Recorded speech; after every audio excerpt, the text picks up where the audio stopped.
लापा कार्यक्रम हाम्रो ग्रामीण क्षेत्रमा आएदेखि देउटै आए जस्तो छ, किनभने चाहिँ तपाईँको हर ठाउँमा तपाईँको कल्भर्टहरू दिइरहेछ, अनि त्यसै वाल निर्माण दिइरहेछ, अनि ठाउँ ठाउँमा तपाईँको जालीहरू दिइरहेछ, त्यसपछि उच्च धाराहरू दिइरहेछ, अनि तपाईँको जलवायु सम्बन्धी कार्यक्रमहरू जनचेतना फैलाउने जुन तालिम दिइरहेछ टाइम टाइममा ठाउँ ठाउँमा।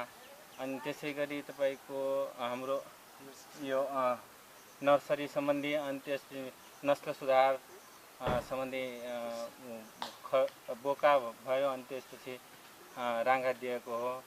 त्यसै गरी हाम्रो तपाईँको यो जैविक मल बनाउने तालिम पनि दिएको छ।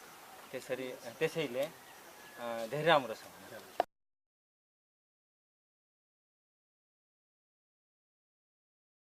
हाम्रो यहाँ चाहिँ यो बारम्बार कुला भत्किएर यहाँको कृषकहरूलाई सिँचाइ गर्न धेरै गाह्रो भइरहेको अवस्था थियो, पानी नपुग्ने बर्खाको बेलामा।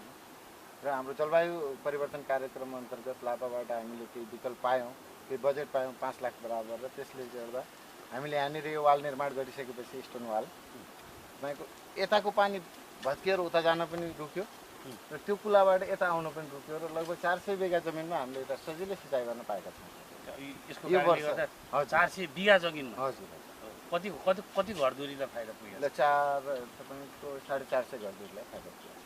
वडा नम्बर 1 र वडा नम्बर 2 र वडा नम्बर 4 कार्यक्रम कहाँबाट कसरी आएको तपाईँलाई थाहा छ? थाहा छ। जलवायु परिवर्तन कार्यक्रम लापाबाट। यो हामीलाई जलवायु परिवर्तनले पारेको असरलाई न्यूनीकरण गर्न जो लापा कार्यक्रम सञ्चालन भएको छ हाम्रो गाविसमा, त्यसबाट हामीलाई धेरै फाइदा भएको छ।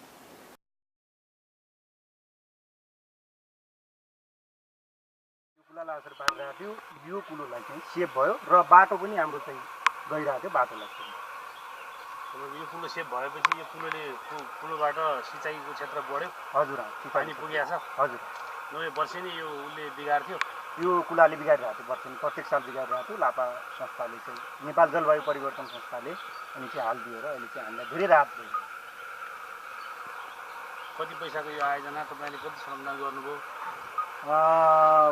पैसा चाहिँ नेपाल जलवायु परिवर्तनले 5.5 लाख रुपियाँ लगभग दुइटै यो गरेर हामीहरूले 5.5 लाखमा 1.5 लाख बराबरको हामीले चाहिँ सम्मान। हजुर तपाईँलाई यो कार्यक्रमले फाइदा पुगेको छ? साध्यै सर, एकदमै फाइदा। कार्यक्रम सञ्चालन गर्दाखेरि तपाईँलाई जलवायु परिवर्तन सम्बन्धी जनचेतना अभिवृद्धि गर्ने केही कार्यक्रमहरू पनि सञ्चालन भयो? भयो सर, धेरै भयो। यो आयोजना तपाईँले कसरी सुरु गर्नुभयो? यो हामीले सबजना घर सदस्यहरू मिलेर बनाएको। अनि यो आयोजनालाई तपाईँलाई कसले सहयोग गर्यो तपाईँलाई थाहा छ? थाहा छ, कसले? उहाँ नै हो। हो हजुर, उहाँको कार्यक्रममा हो। लापाले यो नै तपाईँको चाहिँ सुन बनाउनु हो? हजुर सुन बनाएको कारणले गर्दा धान कति जतिलाई ढुक्क भयो यो धान रोप्नलाई? लगभग त्यहाँ यो हाम्रो यो कुलाबाट लगभग 15-20 बिघा खेती हुन्छ सर, यता पछाडि है। त्यसलाई राम्रो भयो। दुई-तीन घरको एक सँगै बनाउन मतलब खेती गर्न सकिने भयो। पहिला एक घर पालो गर्थ्यौँ है, अहिले सँगै पानी धेरै भयो। हजुर।